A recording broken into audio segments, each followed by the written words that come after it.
Hello, everybody, and welcome back to the Nutritional Revolution podcast. Today, we have for you guys Dr. Andrew Creer, and he's a professor and department chair of exercise science and outdoor recreation at Utah Valley University. His main research interests involve endurance physiology and applied human performance, and he has been involved with a number of field studies investigating ultra endurance physiology and energy expenditure in a variety of locations, including Utah, Oregon, Arizona, France, and Spain.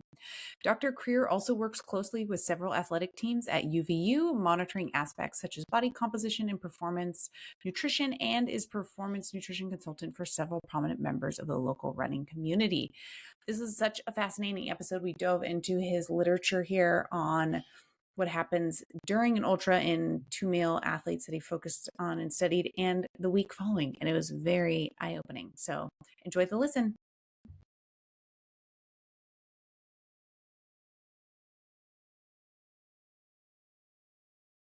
Hello, everybody, and welcome back to the Nutritional Revolution podcast.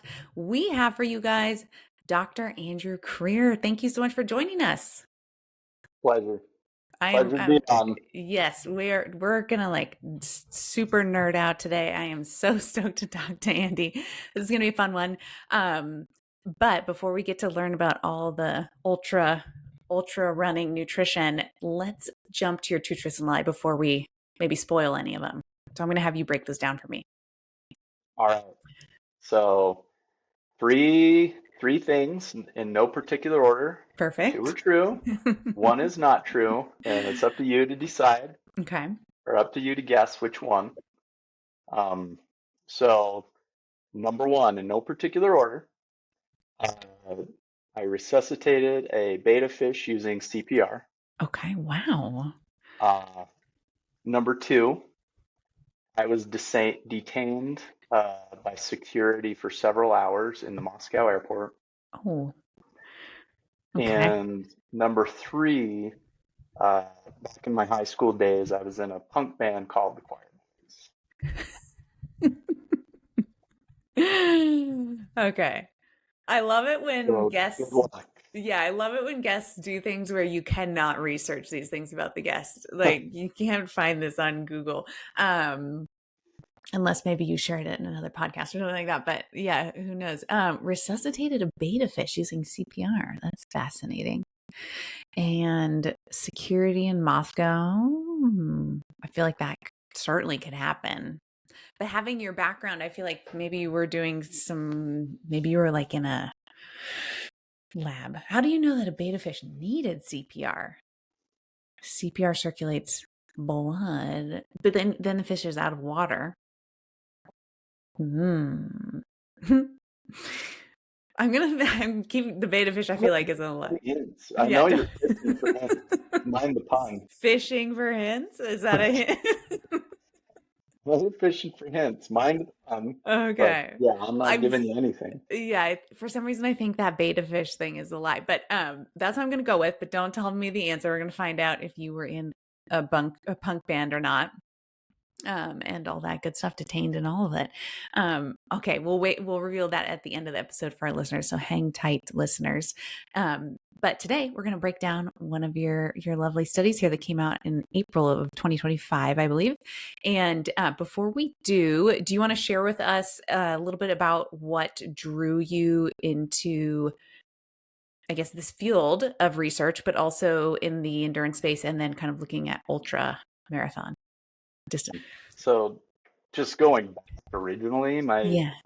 so as an undergrad, I did a lot of mountain biking and would race mountain bikes. And originally, I was going to school to be a physical therapist, but as I got farther along in my program, I realized like taking classes like exercise physiology, I was like, ooh, I like this a lot better. Yeah.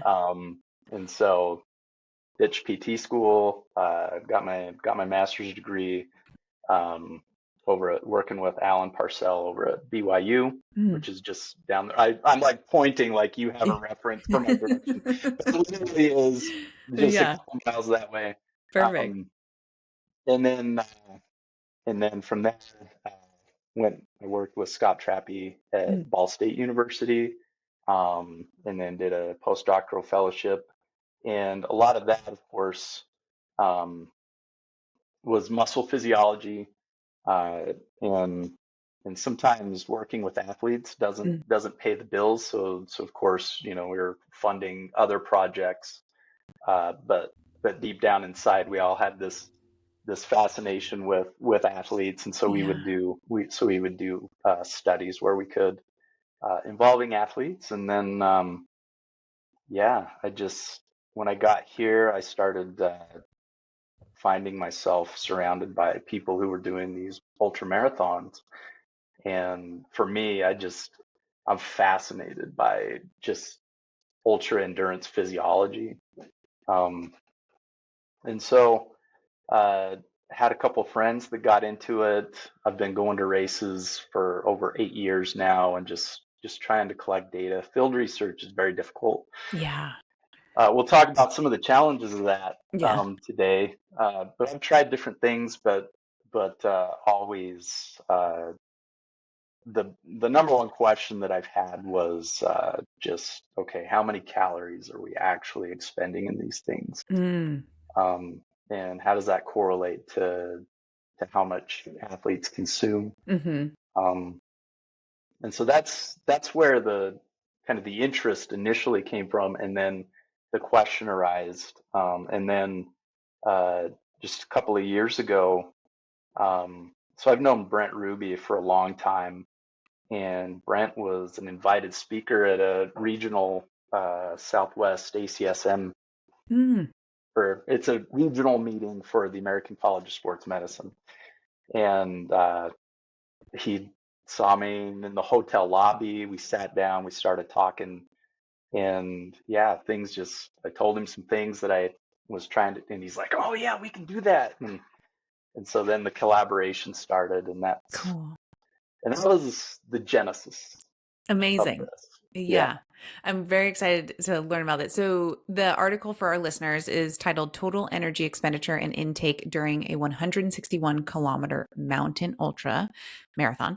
And with that study, what you utilized doubly labeled water. And for our listeners, what is that? Why are we using that? What does that help us assess in the study? Okay, so first of all, yeah, if you have a link to the paper, Yeah. it's open access, so there's not going to be a paywall. So as long as you link it, people can click on it and they can Yes. get access to that. Um, yeah, so doubly labeled water, it's really just consuming water that's got some uh, basically stable isotopes in it, meaning they don't break down over time. And so the two primary ones are oxygen 18 and then something called deuterium, which is it's like H2, but the two is in front of the H, Mm, hmm if hmm that makes sense. So that just lets you know where the label occurs. Um, and so we had people consume this, and then those isotopes get into the body's total body water reservoir. Uh, and then, yeah, excreted in urine and CO2 and water. And so that's how we measure water turnover. And then with the carbon dioxide, you can measure that in urine as well. Mm. And that's a byproduct of metabolism. Wow. Um, and so you use the amounts of carbon dioxide in the urine, and there's a bunch of correction factors. And I'm not gonna pretend that I'm an expert in this. Um, like I tell my students, you don't have to be an expert in everything. You just need to know people who are experts in certain things and then team up with them. Yeah. So I'm big on collaboration. Yes. But basically, yeah, you run these numbers through some calculations, and then it tells you how much CO2, and then you estimate caloric expenditure based off that. Wow. Okay. So I think you may have shared a little bit, but what was the central question your team was trying to answer in this study? Uh, yeah, how many calories? Because up to that point, really in the research, well, Brent had measured some people at Western States about 10 years ago, I guess, but they didn't track food intake. Mm. Um, and then uh, and then he had a student that did the 24-hour mountain bike race. Um, and uh, and so may or may not have been a reviewer for that paper, and so I was curious. And so that was one of the things when I saw Brent, because at the time it was as that was going through the review process, and so I was just kind of asking him some questions about that, and then it Mm-hmm. just generated, and we both were like, man, it'd be cool to do one over a 100 miler, but get the nutrition info. And I was like, well, I got guys. I mean, I can do it. I've got multiple races in my backyard. And so that's really what it was. We just wanted to get a better idea with how popular these 100-mile races and longer, like multi-day Yeah. races, just get an idea. Mm-hmm. Because one of the challenges is just funding for things like this, Yeah. because government agencies generally aren't going to fund uh, things like this Yeah. because they're more worried about other things, but there's a certain small population, they're fascinated by this stuff, Yeah. and it's just getting more popular. So really we're just trying to establish um, just some numbers for Yeah. people to shoot for. Awesome.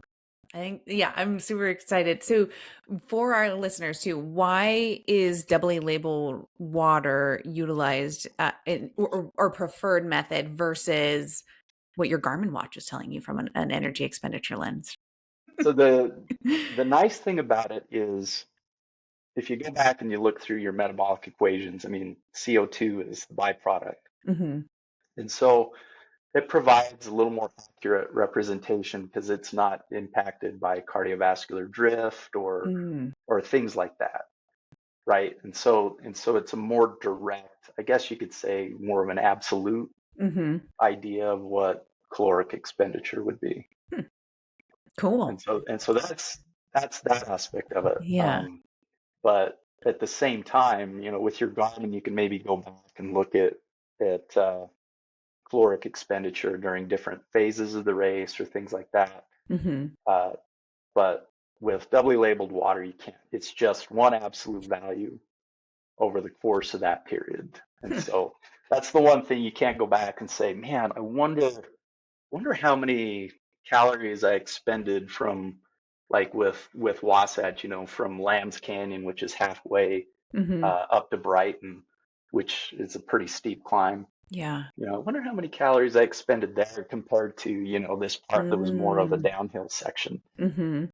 And so that you can't do. So Yeah. we just get the overall energy expenditure. Right. Okay. Very cool. So, with the isotopes, I think this is I don't think we've maybe talked much about isotopes on our podcast before. So, with the isotopes, are we like when are we dosing with this? Are they having, when they refill their bottles, are they getting more isotope? How does that work? So just one dose. Okay. Um, so we gave an initial dose. So this is another thing why it can be challenging. One is it's expensive. Mm. Um, and so I was able to get some internal money, but then also by collaborating with Brent, he was able to help out with some of that as well Awesome. and get me in touch with the right people. Mm. Um, but that's one of the challenges. The other one is logistically it can be a challenge, Mm. because we gave our primary dose around 30 hours before the start of the race. Mm. Um, so you get a baseline urine sample and body mass, and then you provide or you give the dose of the water, which is based off their height and mass, which we use to predict what their total body water is. Mm. Um, and so that's how you distribute the dosage. And then yeah, they just drink it, and then we collected another sample about 8 hours, so around 5-6 a.m. the next morning. Mm. Hmm. Um, and then that was 24 hours before the start of the race. And then we got them as close as we could before race time. Then we did a mid race, Mm. um, just in case they didn't Yeah. finish. Oh, And smart. then we Yeah. did, and then we did post race, and then we did 24-hour post race, and then we did 7 day post race. Wow. Okay. Very cool. Yeah, it was, it was a lot. Yes. Okay. This is so neat. So, okay, so we're learning about doubly labeled water and isotopes, and when you're collecting those samples, tell us a little bit more about the study. How many participants were in it? What were their ages, their genders, for our So, listeners? okay, so two males, Hmm. and mostly that was just to ensure that we had at least one finisher. Mm-hmm. Um, which is also the reason we did a mid-race sample, but it isn't reported in the findings just because um, it wouldn't have been as accurate because it would have been a shorter window, Mm-hmm.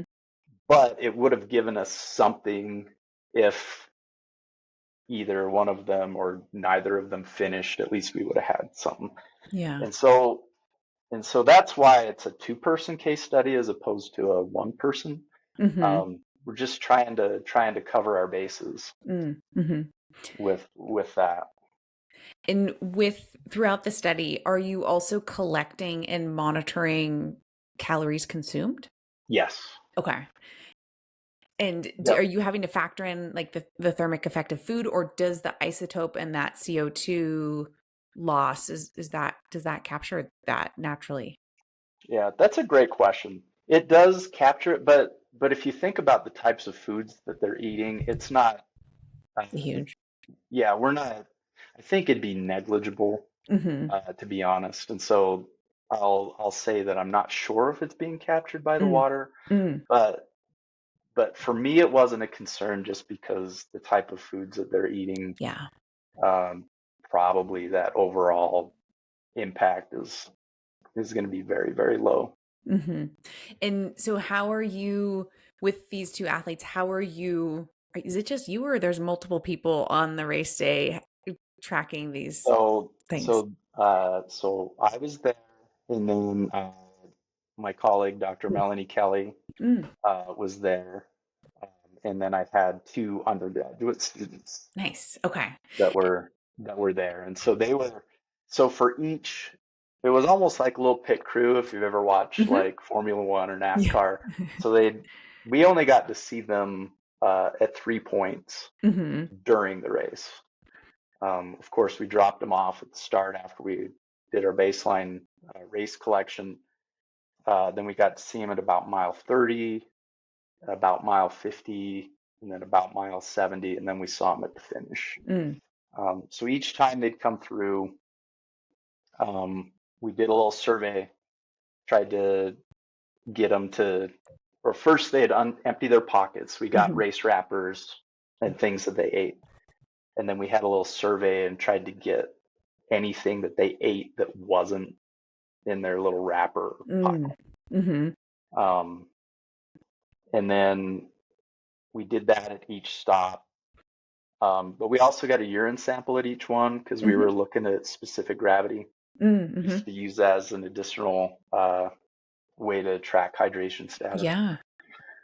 And uh, and then afterwards, so at the end of the 7 days, we were able to let them see what we had reported so that they had some kind of time to go back and review it, Hmm. um, just to verify after they got some Yeah. clarity back. Yeah. Because it's a huge challenge to get this stuff mid-race Yeah. because their minds can be all over the place, Hmm. and it's hard. Like if they go through like a non-crew aid station and they grab a handful of peanut M&Ms, you have to Right. try to, well, was it a big handful? Or was it a small handful? Yes. Things like Yeah. that. But we did have them go back through and verify. Um, the other thing that was really difficult was tracking the fluid. Mm. Uh, and so, like, if you do something uh, like a lap race, Hmm. it'd be pretty easy because people could come in and swap out bottles, and you'd know how much was they started with, how much they ended with. But Right. in a point to point, it's more difficult. And so if they have, they have to remember how many uh, flasks of fluid that they consume because they've got Hmm. the little like half-liter flasks in their Yeah. vest. So they have to remember how many of those they consumed, and then you come back and you got to figure out, okay, how much of this did you drink, Mm. and sorting through the volumes. I think that was probably the most challenging Yeah. and the hardest to accurately reflect. And I say accurately reflect, not that we accurately reflected it. We did our best, but Right. that would be, to me, that was the most challenging thing to try to get right. Yeah. Yeah. And I don't, I mean, we got some values and they're in the ballpark. But yeah, that was a challenge. Yeah, I can't. I think of all the different stories I've had athletes tell me where they like lost a bottle and then someone handed them a bottle, like in a cycling situation, or um, the flask. I've had athletes where their flask in their vest gets like punctured and it's like leaking a little bit, so then you're losing water, or you throw up and you lose water. There's all Hmm. these. Yeah, I can imagine how hard that must be to, yeah, truly monitor like what's getting in and staying in the body from the flasks. That is a tricky area. Were the athletes, doing any external cooling at all, just from like a energy expenditure lens, thinking about getting that core temperature down and decreasing? Um, they they weren't this. I'm trying to remember because I was crewing one of these individuals just a couple of weeks ago Mm, at the Wasatch 100, and uh, it seemed like this time there was a more of an intentional like ability to cool off during at the aid mm-hmm. station at the crude station, so they had more Yeah. ice and stuff available. Yeah. We didn't really do a lot of that. That they didn't have a lot of ice water and stuff available, and the Yeah. ice socks.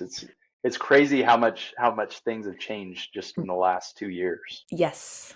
Yeah. with that. And Yeah. so yeah, we did a lot of it this year. We didn't do as much of it back then because Yeah. we didn't have the ice availability and stuff. Yeah, yeah. It is amazing all the, yeah, little tricks and things and the Yeah. science and all that is evolving. So, okay, so what were some of our results that you got? So how long did it take the athletes to finish the 161 kilometers, and what did you find? Yeah. So where to start? There's so much. Yeah. Um, so they finished in just a little over 32 hours. Wow. Um, and they ended up, this wasn't intentional, Hmm. but they just ended up, I mean, they knew each other Oh, yeah. and they ended up just kind of pacing each other. Oh, cool. Uh, and so we didn't anticipate that that would happen. It just kind Yeah. of happened that way. And so Yeah. from our perspective, it did make it a lot easier because we were able to just take care of them both at the same time or similar times in Yeah. the crew areas. Uh, but so that wasn't by design. Yeah. It just organically happened that way. Yeah. Um, but yeah, uh, 15, almost 16,000 calories over that period of time, which was a little over 11,000 calories in a 24-hour period. Wow. Um, yeah, a lot of calories. Yes. So Wow. and one thing that we thought was pretty cool was how consistent the values were between. And so even though it started as let's have two people just in case somebody drops out, Mhm. it kind of turned out to a nice little verification that, oh, okay, we got similar values and similar things in two different people, Yeah. which was kind of cool. Do you know the body weights of the runners, out of curiosity? Yeah, kilo wise, one was 75 kilos to start, Okay. and the other one, it's funny, I remember one in kilos and the other one more in In pounds. The pounds. other one I He's a have little this. savage. He was like 135 pounds. Okay. Let's see. Oh, okay. Oh, that's an extra. Yeah, I was looking at this study to see Yeah, from. so 74.4 and 60 or 59.2 at Okay. the start. Wow. Okay. They Yeah, were I think about that's helpful. Well, and that's also fascinating that they both expended a similar amount of calories. Um, and then okay, so another like there's stuff to all the tech. So were they wearing Garmin devices too out of curiosity? And did you they compare? they were, but they ran out of juice. Oh no. Like I wanted to, Yeah. and that was one of the things that I was like, this would be great if we can compare this to your Garmin data. Yeah. Uh, but Shoot. neither, yeah, both of them had battery failures Okay.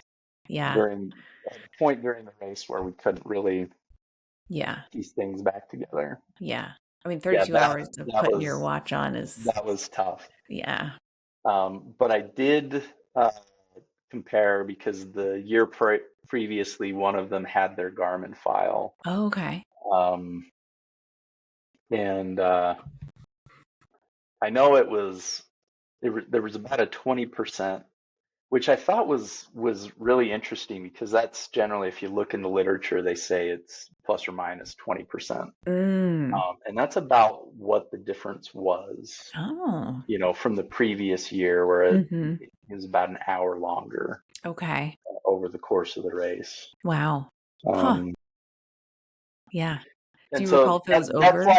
that's why I was curious, Yeah. um, with doing this study. And I'm Yeah. gonna, yeah, I off the top of my head, I know I've got like that file Mm. somewhere, Mm-hmm.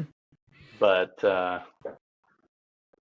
yeah, if I can try to pull up a screenshot here. That's fascinating. Well, it's good that the data Uh, was aligned with, or what you found was that that percentage difference was aligned with what they found in the studies. Yeah, so it was about half. He had it split into two, like the previous year, and there was Mm. like 8,000 in one Mm-hmm. stretch, and then 5,000 in the other. So it was about 13,000. So I guess Oh, 20% it had under. underestimated. Yeah, Oh, wow. Okay, well, yeah, that's really important information yeah, to know. and again, that's why I really wanted to see it because the first time I did a one of these studies. I took a couple students with me and we collected data at a race down in central Utah, or well, Mm. I guess south central Utah, but Mm-hmm. it was called the Bryce Canyon Oh, Ultra. It yeah. was a 100 on the outskirts of Bryce Canyon, and we we used the Garmin data there, Mm. uh, but it's really hard to get anything published with just Garmin data, Yeah. Yeah. That makes sense. just because of the variability, Yes. so many things. And so it's a ballpark, but Mm-hmm. it's not like completely accurate. Mm-hmm. Mm-hmm. That makes sense. Yeah. That's helpful. And so they, from an expenditure lens, around 16,000 calories expended over the 32-hour race. And I believe you reported that their consumption was, from a fueling lens during the race, was only 50% of their expenditure. Is that correct? Yeah, Wow. yeah, yeah. Because it was. I'm trying to remember here. I've got yeah. So 87, 67 calories for one, and 74.29 for the other. Wow. So yeah, roughly 50%. Mm-hmm. Um, but what's cool is now we're starting to get an idea of what some of these things are. Uh, and so if you compare with Dr. Ruby's Mm. Western States data, uh, they were they were 16,000 something Okay. Glad I Mm-hmm. wrote it down somewhere, but yeah, so they were 16,000 plus calories in a little over 24 hours. I think their average finish time was 26.8 that they reported. Okay. Um, and there was a range, so 16,000-ish was the average. Mm-hmm. And so we can start to see, okay, yeah, it does seem like people who are out that long, and then obviously the longer you're out, Mm-hmm. then the lower your intensity, because somebody might be like, well, why did your guys only get 16,000 and these guys did the same, but they did it in a shorter period of time? And it's like, Yeah. well, to do it in a shorter period of time, you got to put forth more effort. And so Yep. you're going to expend more calories per hour Mm-hmm. to go faster, um, which for me is the crazy thing about all this when you're thinking about the fueling is you've got Yeah. such a wide my field of view when I'm Is, looking, my field of view is compact, so I don't oh yeah. know if you could see my hand, but it's such a wide spectrum of Yeah. a wide range on the spectrum Mm-hmm. between, the fast finishers who, like, if you do Western States and you got 14 hours to do 100 miles, Mm-hmm. those guys that's moving, Yeah. and that's a pretty high overall average intensity. Mm-hmm. So so I think of those guys and I think, yeah, they're probably burning 800 calories per hour, if not more, Yeah. probably on average, but there's certain areas that are probably expending more. Mm-hmm. Um, so even in 14 hours, they're probably still, what, 12,000 calories? Yeah. Something which to me is just wild. Yes. Yeah. Think about that. Yeah. So athletes consuming 50% of their expenditure during an event. And then I mean before I even ask this question, first why don't I let you finish explaining what you found not just right after the race, but in the days following, because you did, was it 24 hours post and then 7 days post? Yeah. I'll let you Yep. share. Yeah. So basically, yeah, they were throughout that week period following the finish of the race, they were still at almost double their resting metabolic rate. Mm, Um, so to put that in perspective, most people just doing an ordinary job are maybe 1.2 mm-hmm. times their resting metabolic rate on a daily basis. At least their energy requirement is. They're probably eating more than that, Mm-hmm. um, as you can see by society these days. Yes. But the requirement is for most, like, typical day jobs is Mm-hmm. maybe 1.2 Mm-hmm. times your resting metabolic rate. Right. Um, these guys for the week after were at almost two times Wow. their resting metabolic rate. And they weren't doing any programmed physical activity. That's just their day-to-day normal activities. Mm-hmm. And so they were almost, um, what, 80% higher than they normally would be or Mm-hmm. more. Wow. Um, yeah, with the post race kind of And stress and recovery. yeah, I was gonna say, is that a result of the body tissue trying to repair itself? And then my other question is, do we think that someone, that timeline of that increased RMR, if it is a result of the body trying to repair itself and recover, if someone is quote unquote better at recovery than someone maybe who is not good at recovery and doesn't get enough sleep, doesn't eat enough food, mobility, whatever all the recovery tactics are, do you think that that would it be just theorizing? Would their elevation in their RMR maybe last longer because they're not recovering as quickly versus someone who maybe recovered faster? Maybe would the RMR return back to normal faster? Do we think? Um, Definitely could be, like, experience would play a role, Yeah. because a lot of it I think is muscle damage. Mm-hmm. Mm-hmm. Um, I remember a friend of mine did the Cocodona 250. Mm. I won't share any names. I hope he doesn't feel bad that I'm sharing this It's all good. because he'll probably watch this podcast. Yeah. Um, but yeah, he was just he was in an altered state. I mean, it took Mm, so much out, yeah. and he was really concerned about the color of his urine. Mm-hmm. Um, you know, is basically pea and gravy, Oh gosh. and you know, there were just all these concerns. Plus, you know, finishing this huge event, Mm-hmm. and uh, and he called me up, and he was really concerned, and and so I just had to explain to him all of the different physiological functions that had been disrupted by Mm-hmm. him doing this, including muscle damage. And so you've got things in the blood that aren't usually there that Yeah. end up in the kidneys. So the kidneys are having to work overtime to do all this. And so I just say that because I don't know if a lot of people who are just starting understand uh, just the extreme physiological disruption Yeah. that these events do.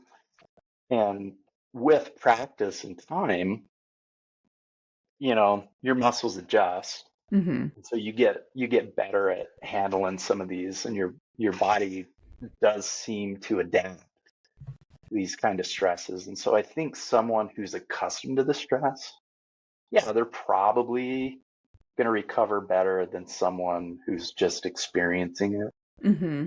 for the first time. Training can come into play too. Like if you've got somebody doing a race with a lot of descent where there's a Mm-hmm. lot of downhill running, Yeah. and if they're not prepared for that, you know, that could Shred the quads. that could lead to some issues as Yeah. well. But everything, I mean, so you got muscle damage. I mean, there's going to be suppressed immune function. Mm-hmm. Plus, you're oxidizing a lot of fat Yeah.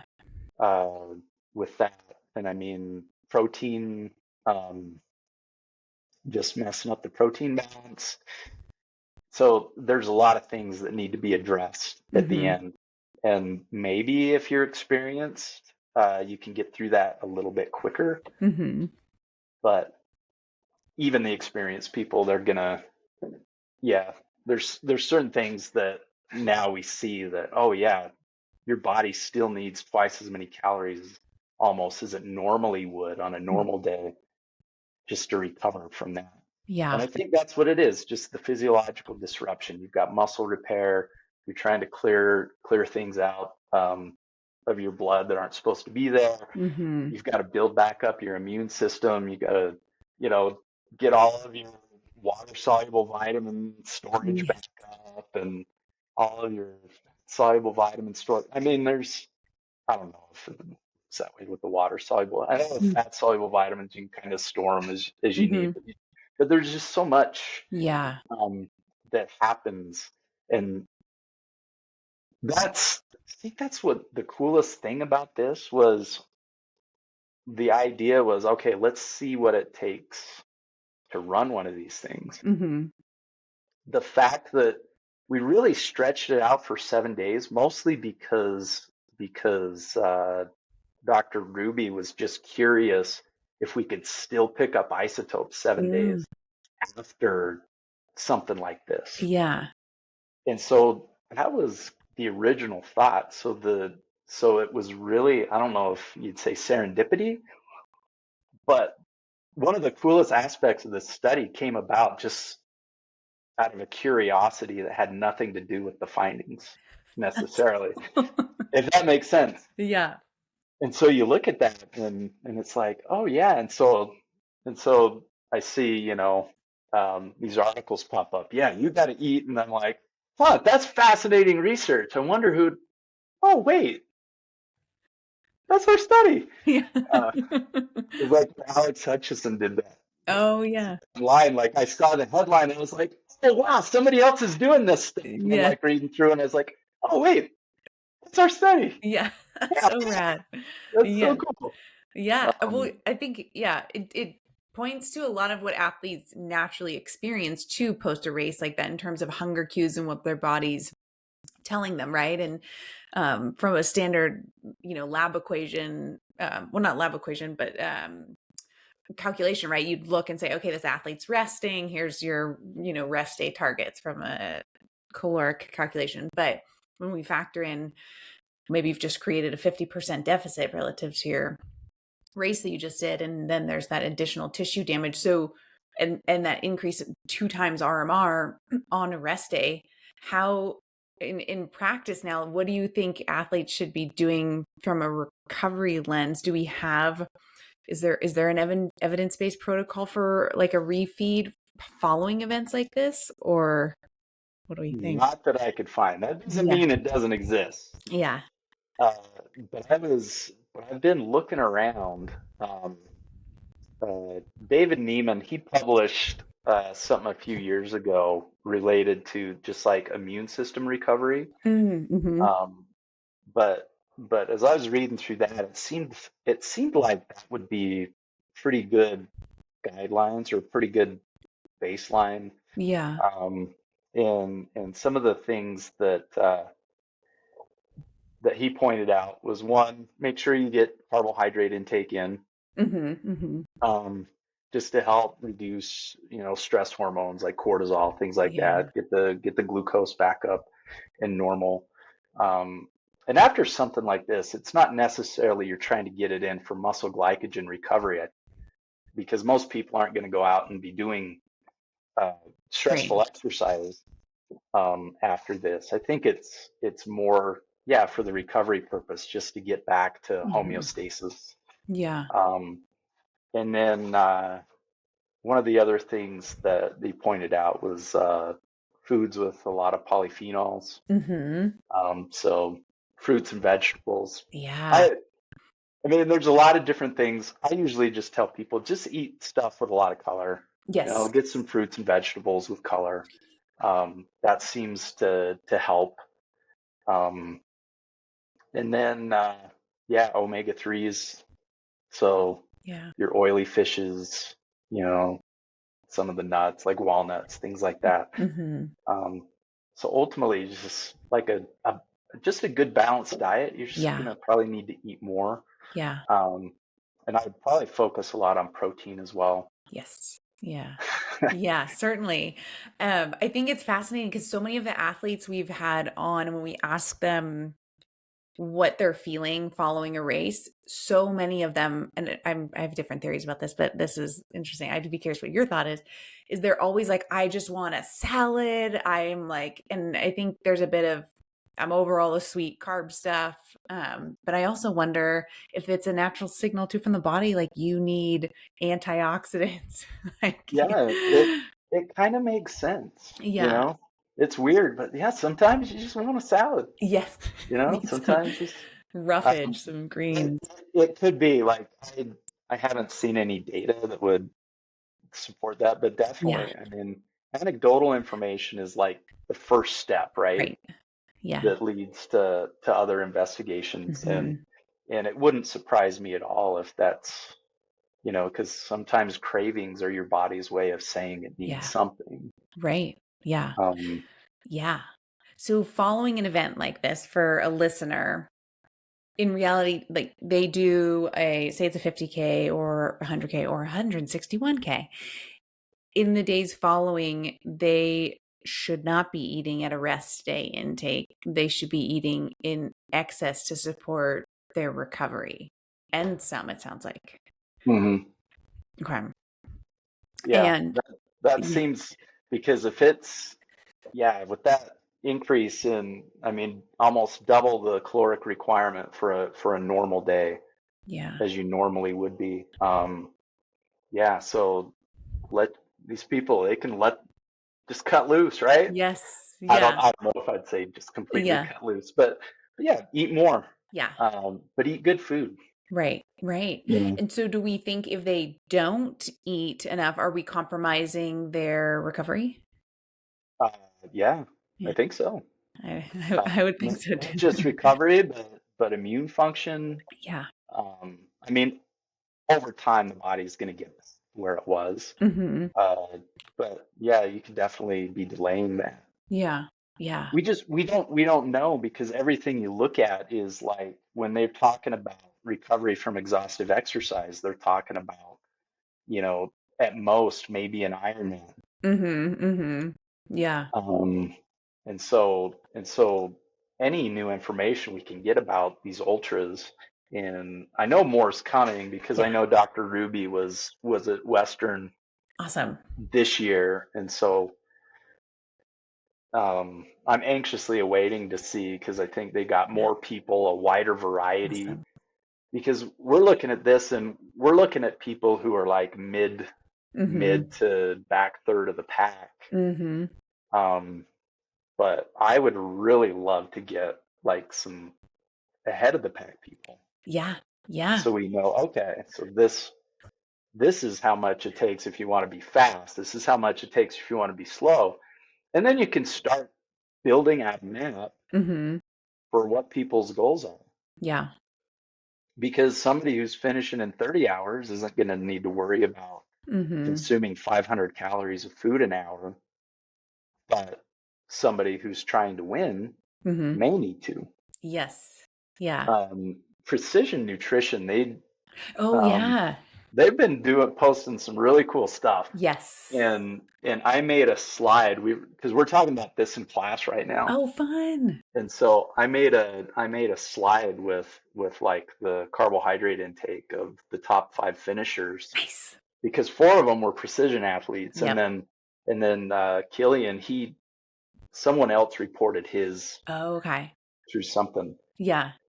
But these guys, you know, most of them are over 100 grams per hour, Yeah. in various rates of carbohydrate per hour, and to do Mhm. that for 14 hours. Wow. Yeah. So, but the cool thing is more people are being transparent about what they're eating, Yes. but that can also be bad, because somebody who's just doing their first 100, Mhm. they might think, oh, well, the winner's eating this much, I got to eat this much. And that Yeah. might be complete disaster, Right. uh, both from a GI perspective as well as a physical perspective, Yes. Yes. So kind right? of on that note, looking at that study, consumed 50% of the energy expended. Is there a like a percentage ratio you would recommend for an athlete? And that would change based off of their expenditure. If they're going faster and they're burning 1,000 calories an hour, should they consume X percentage of those calories versus someone who's going slower and is expending 500 calories an hour? They would be recommended to consume X percentage of 500 calories per hour. Would Yeah. you? So I was going back and I was combing through some of the data, for different things, and it's really interesting, um, how closely the intake values for the races, at least that we have data for from Mhm. doubly labeled water study. Um, it's really interesting to see what the energy intakes are. Mhm. So a 24-hour mountain biking, the reported energy intake was 5616. Um, Mm. uh, Andrew Best published a great study. I don't know if you've seen this one, Uh-uh. but Andrew Best published one, um, a couple months before ours came out, Okay. using data from the 2022 Cocodona 250. Oh, okay. And so they had 5 athletes that consumed doubly labeled water. Mm. They only tracked calories on one, Okay. but ended up winning that year. Oh, And wow. so, you can, I mean, it's supposed to be anonymous, but Yeah. you can go back. So it's not going to be a surprise when I tell you Yeah. is that Jelly Bean McConaughey, or whatever his name is, Yeah. that ended up winning, and they got his. But yeah, so over that, so the winner was 2.5 days and expended about 12,000, almost 13,000 calories a day for two and Wow. a half days. But his energy intake was around 5,300 calories a day. Oh my gosh. And so, and then there's that classic Western States paper where they compared finishers and non-finishers. Are you familiar with that Mm-hmm. one? Mm-hmm. Um, and so, on average, the energy intake uh, per 24-hour period for those folks was 8,200, but that was average. But Okay. the range was 5,500 to 11,000. Whoa. And so if you there's a lot of 55 Mm-hmm. 5,000s. And then even for our folks in this study, yeah, one was 6,500 and one was 5,500. Mm-hmm. Um, and so I don't know if that's starting to show the upper end, Mm-hmm. but even let me just let me run some math. It's Let's do never it a good idea to do math on a while podcast. you're on a live Well, podcast. I always keep my calculator right by my desk, so I'm ready for math whenever. But even so if you did like some of these guys that claim they do 120 grams of carbohydrate per hour, Right. I mean, so that's going to be close to 500 calories an hour. And so Yeah. even if they're at the fast end, Mm-hmm. even if they're at a total caloric expenditure of 12,000 calories in that 14-hour period, um, that's still let's see if they're 12,000 calories divided by, well, if they do that for 14, let me just do it this way. So if they do 500 times, 14 hours, I Yeah. mean, that's still 7,000 calories, which Right. isn't like out of reason for some of these Mm-hmm. that we've talked about. Mm-hmm. But that would be, so that's more, so your fast end, you're probably around 500 calories an hour. Yeah. Yeah. But Wow. for your slower people, I mean, ranges for calories per hour um, are down. I mean, it's just recommended not to go below 200 calories an hour. Yeah. Yeah. It seems, at least from that Western state study, that was one of the things that they found with non-finishers is they tended Mm. to consume less than 200 calories an Oh, hour. interesting. Yeah, that's right. Okay. But yeah, so when I went through and looked at these, I mean, the mountain biker, he was average 234 calories an hour. Wow.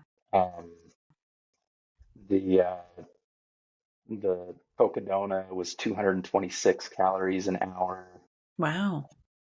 Um, I've got oh, Trent Stellingwerff, he published an article, a paper about 11 years ago looking at just different ultra runners and their nutritional habits, Mm. their average intake, and these were elite guys at the time, Mm-hmm. uh, 333 calories an hour. Okay. Um, Getting a little bit up and, there. Yeah. and so to me, I look at that and I think, okay, if you've got somebody who thinks that they can win and they're going to be in the front half of the race and they're really going to be going for it, Mm-hmm. yeah, they may need to plan on 500 calories Yeah. or close to that, Yeah. between 4 and 500 calories. If you got someone who's just trying to finish, Mm-hmm. maybe they're going to be okay with 250 calories an hour. Right. Yeah. Um, Wow. and the more research that comes out like this, the more we're going to be able to fill in those points in between. Yes. Yeah, definitely. Well, I want to be so mindful of your time. I really appreciate you. I'm sure I mean, are you at the university today? Probably working. Yeah, So yeah. yeah, I'm down. But I know we didn't even get to touch on hydration. So we're probably gonna have to have you come back at some point. But what is coming next down the pipeline for you with regards to research and kind of things you're curious about? Dr. Melanie Kelly, my colleague, Dr. Melanie Kelly, and I, we've been collecting data the last 2 years up at the Bear 100, which is a Oh, northern Utah yes. race. Yeah. Um, and we've been collecting urine samples pre, post, and then 24 hours post, and we're looking at markers for kidney damage. Oh, interesting. And Okay. so we're starting to analyze that data Cool. now. And so hopefully uh, we'll have some publications out in Yeah. the next few months. Are you looking at males and females out of curiosity? Yeah. Awesome. Great. So cool. Yeah, I'm definitely I gonna, feel bad for the females. I'm yeah, really sorry. We're trying as a scientific group community to increase the amount of information we have for female athletes. yeah. Yes, It's coming. it's Stuff's coming. coming. There's changes in the works. We're starting to see it evolve. We're getting there. Okay, so I'm going to jump back to your two truths and a lie. Okay, you said that you resuscitated a beta fish using CPR. You were detained by security in a Moscow airport, and you in high school you were in a punk band called Choir. I think is what you said. Fire boys. The Choir Boys. The Choir Boys. I thought the beta fish thing was a lie. Which one was it? The lie? Uh, the beta fish is actually true. Oh my goodness. Can you Uh, tell us the story? uh, my cousin and his wife were doing an extended trip, and their daughter had a beta fish. So they brought it by our house to keep an eye on it. Mm. And I thought I was doing a solid by cleaning the water. And we didn't have room temperature distilled water in our house. I didn't want to go to the store to buy some. I figured our filtered water from our fridge would be fine. But apparently it was a little too cold. Oh no. We put the beta fish in there, just like it like twisted like into a circle, a rigid Oh, circle, whoa. and I was really scared Yeah.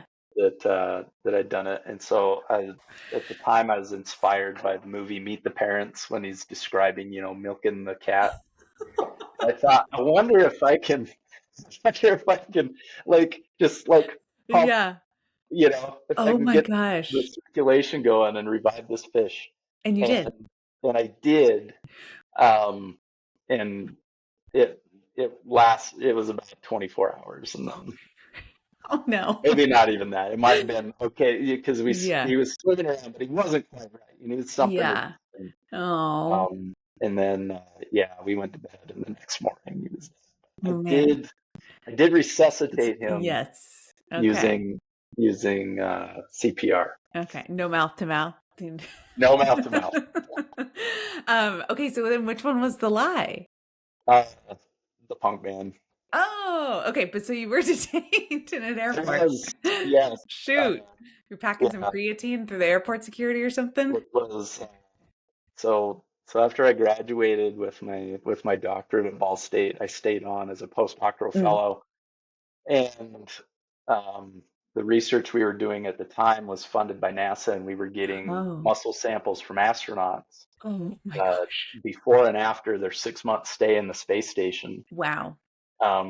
And the pre-flight samples we could get down at the Johnson Space Center in Houston, but for the post-flight at that time, the shuttle system had been shut down because back in 2002, Columbia blew up on reentry, Oh boy. and so they had stopped the shuttle system, and so the way to get the astronauts up and back was like old school, like Yeah. Apollo stuff, where they would Whoa. launch in a rocket. And they had this little capsule called the Soyuz capsule Wow. that they would use to transport back and Yeah. forth. And so that would launch and land in Russia. So you'd Whoa. have to be in Russia to get the post-flight samples. Um, and on one of our visits, uh, as we were coming back, there was a piece of equipment that we carried the samples in that was Mm. it was cleared safe for spaceflight, but it looked, Mm. I hate to say the B word, but it looked like a Oh, bomb. yeah. Yeah. And so our interpreter was late getting to the Oh, airport. And so they saw us. yeah. And so Dr. Trappy and I, we were, yeah, they, they took our passports. They Oh took man. him like down into the basement Oh no, of, scary. yeah, they took Yeah. him away. I was sent off into a room by myself. They had everything, and Oh, yikes.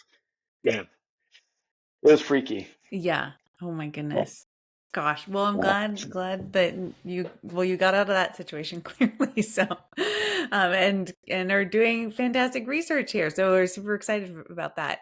Okay. Well, this has been again so amazing, and I appreciate you taking some more time here with us. And thank you so much for joining us, Andrew or Andy. This has been amazing, and we will definitely have to have you back. And when you get the bear research, that'll be awesome. Yeah, great. Anytime. It was a pleasure. Thank Awesome. you. And where can our listeners find you or follow your research? Um, that's a good question. Uh, I'm not a big social media guy. I Hmm. do have an Instagram handle. Hmm. So it's at UVU underscore doc, Hmm. DOC. Perfect. We will link that. So I I generally try to post like little tidbits just because the amount of crap on social media is so prevalent that Yeah. I figure it's kind of my duty to, try to share Yeah. some real stuff. Yes. I'm just not as consistent as I probably should, so I'll Yeah. try to do better. Yeah. Well, we'll link that, and then we'll link today's study and any of the other studies we talked about too. We'll make sure those are linked in the show notes for the listeners. And this again has been so wonderful, and I learned a ton about isotopes today. So Oh, thank good. you for that. Good.